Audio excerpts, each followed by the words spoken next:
Give the call to the member for Higgins. Thank you, Mr Speaker. My question is to the Minister for Climate Change and Energy.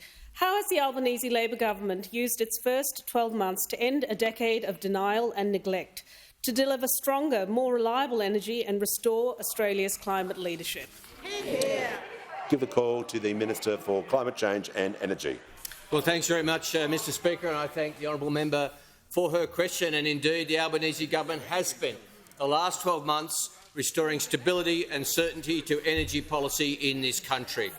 We've done so because over the last decade we know that 4 gigawatts of dispatchable energy left our energy grid and only 1 gigawatt came on.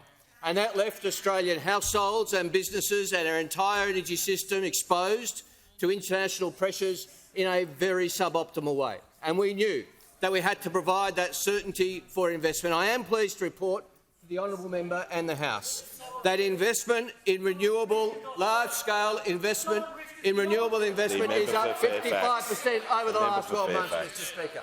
I'm pleased to report to the honourable member and the House that we have seen a record investment in 7.1 gigawatts of renewable energy across this country in the last 12 months. A record, Mr Speaker, thanks to the policies of this government. Leader of the Nationals. That is a record which those opposite would not be able to boast, and they wouldn't want to boast about it because they didn't support renewable energy.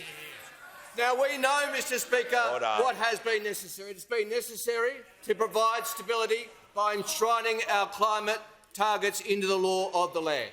And renewable energy investors from around the world have told us that that has been vital in encouraging investment into our country. We also know that it's been necessary to provide the stability and certainty to investors, to tell them that the transmission will exist to support that investment. And we have been rolling out our rewiring the nation policies across the country, opposed by those opposite.